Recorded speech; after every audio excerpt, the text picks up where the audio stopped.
The Vatican is witnessing one of the most dramatic moments in modern history. Pope Tagle has made a bold decision that has sent shockwaves across the Catholic Church. He has dismissed several high-ranking cardinals in a move that signals deep and lasting changes.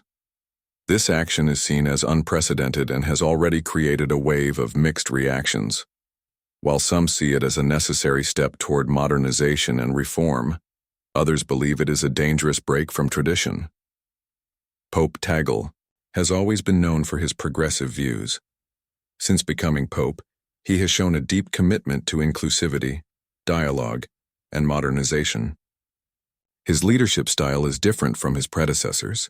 He is warm, approachable, and deeply connected to the concerns of ordinary Catholics.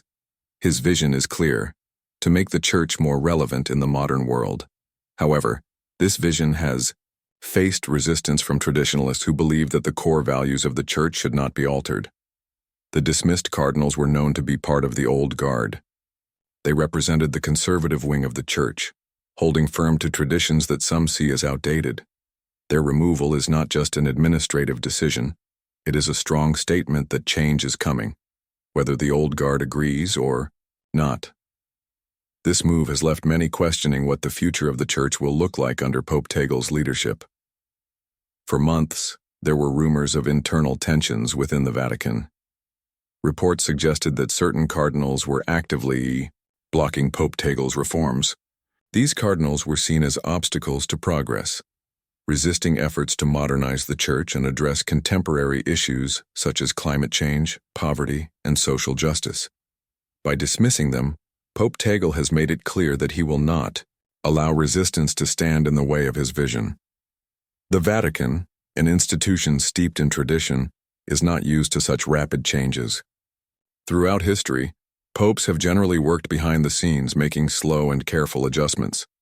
Pope Tagle, however, has chosen a different path.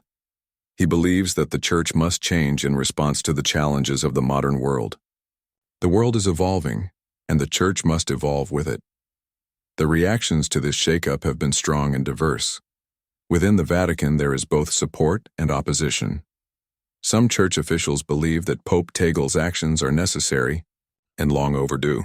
They see this as a fresh start, a chance to rebuild the Church in a way that reflects the values of today's society.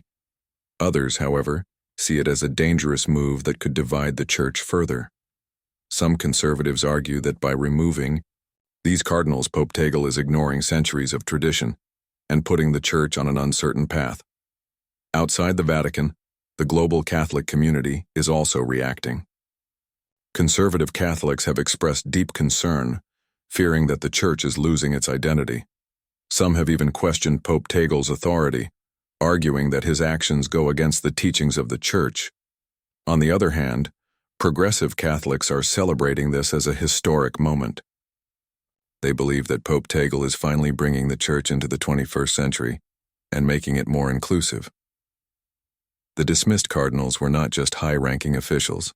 They were powerful figures who had significant influence in the Vatican. Their removal has created a power vacuum, and many are now wondering who will take their place. Will Pope Tagle appoint leaders who share his vision, or will he try to strike a balance by including both progressives and conservatives in key positions? This question will shape the future of the Catholic Church in the coming years. It is important to understand why Pope Tagle took such a bold step. The Catholic Church is facing many challenges today. Declining attendance, growing secularism, and scandals have weakened the Church's influence in many parts of the world. Pope Tagle understands that if the Church does not adapt, it risks becoming irrelevant. He believes that by addressing social issues, promoting inclusivity, and reforming outdated traditions, the Church can regain its position as a moral and spiritual leader. Pope Tagle's focus on social justice is one of the main reasons for the opposition he faces. Traditionalists argue that the Church's primary role should be spiritual guidance, not political or social activism. However, Pope Tagle believes that the Church cannot ignore the struggles of the modern world. Issues such as poverty, inequality, and climate change are affecting millions of people, and he sees it as the Church's duty to take a stand. The dismissal of these cardinals is just the beginning. Many expect that more changes will follow. Pope Tagle has made it clear that he will not back down, despite the opposition. He is determined to lead the Church in a new direction, even if it means facing resistance from within. The question now is, what happens next? Will there be more dismissals? Will the conservative wing of the Church fight back? Some believe that the dismissed Cardinals and their supporters may try to challenge Pope Tagle's authority. There could be secret meetings, public statements, or even open opposition. The Vatican is known for its internal power struggles, and this situation is likely to be no different. At the same time, Pope Tagle's supporters are standing firm. They argue that the Church must be bold if it wants to survive in the modern world. They believe that Pope Tagle's leadership will lead to a stronger, more compassionate Church that truly serves its people. This moment is a turning point in Catholic history. The decisions made today will shape the Church for generations to come. Pope Tagle's legacy is being written right now, and only time will tell whether his vision will succeed. Regardless of which side people stand on, one thing is clear: the Catholic Church is changing. The old ways are being challenged, and a new era is beginning. Pope Tagle's actions have ensured that the Church will never be the same again.